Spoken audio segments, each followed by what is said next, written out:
Welcome. You have reached review time with Imperial. 25 days to Christmas. Day 16.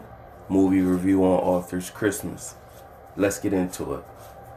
So, Arthur's Christmas is one of these movies that I stumbled upon over the last, let's say, 4 or 5 years. And it came out in 2011. And I stumbled upon it and I really after I watched, I said, "Yo, this is really a good Christmas movie right here. This is like instantly became a fave, and on my list of top 25 Christmas movies." And most people would glance over it, and because it's not like the Grinch and Christmas Carol and all that type stuff.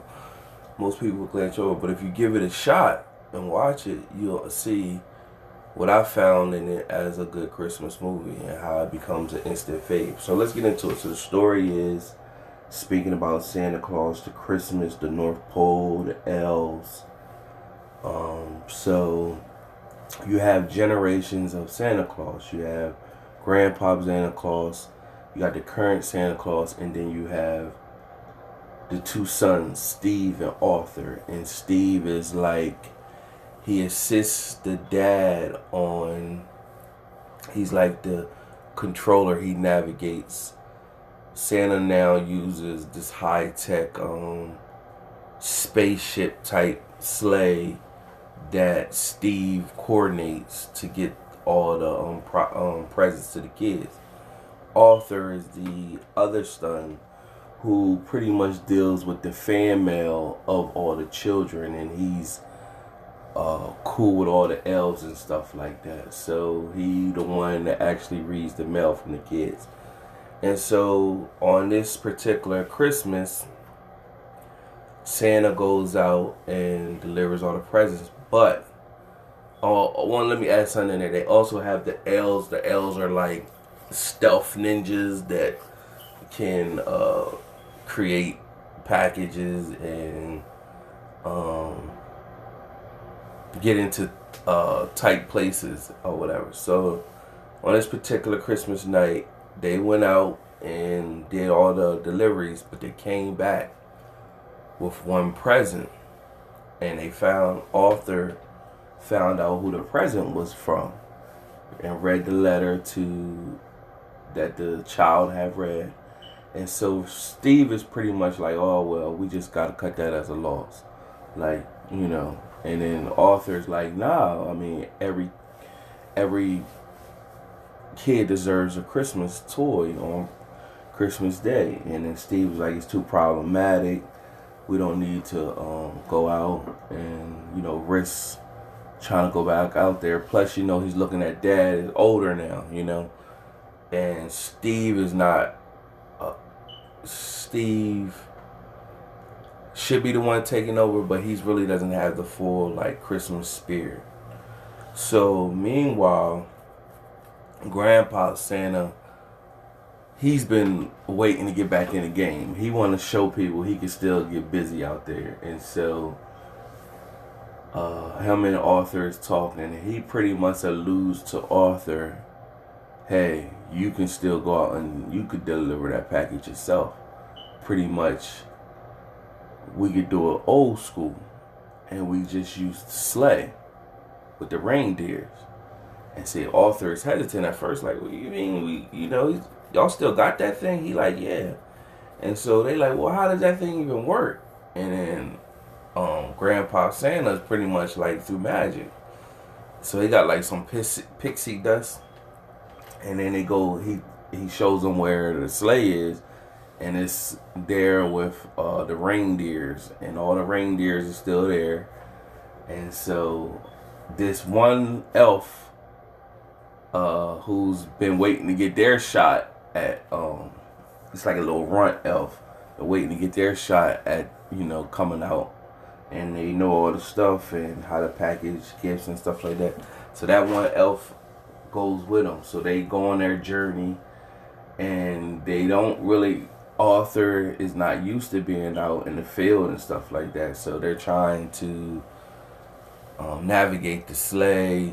Grandpa Santa, he just going buck wild. He just happy to be out there, but he's really like too old and beyond his years to be out there like that. He really just going for the thrill, and he just out there. And Arthur's, trying to orchestrate the sleigh, and they can't control the sleigh, and they end up all these different places throughout the world, not just the United States.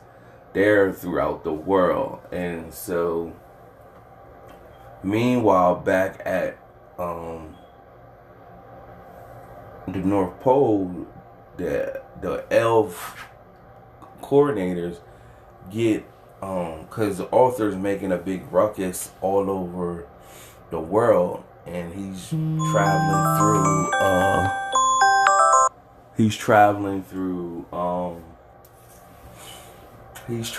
through like airspace zones, so they're looking at it like he's a UFO and stuff like that. So North Pole they have got some type message, yo.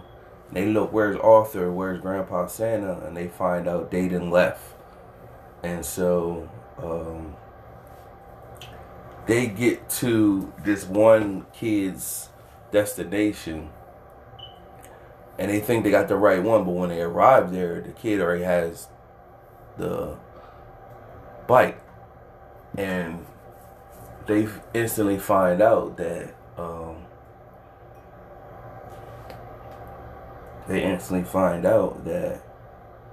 they got the wrong person, and that person is over somewhere else. So then they get stranded because the sleigh gets broken down, and the reindeer disappear or whatever. So they got to figure out how to get back in the loop. Meanwhile, back at the North Pole, Santa, Steve, they pretty much, the elves are saying, Arthur is out there, aren't y'all going to go help him?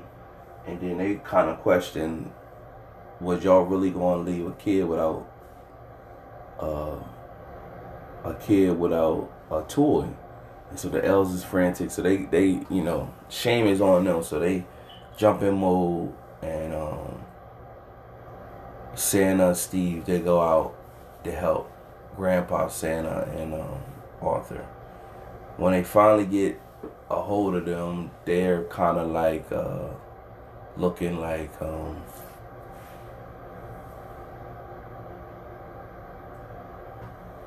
we tried, and then as long as we get there by sunrise. So it shows the sun creeping up, and then Arthur is zooming in to get the bike to the kid, and they finally get to the location, and Arthur get in there and get the kid, and then Steve wanna take over at first, but then like Santa nah, let Arthur, he the one that really wanna do it.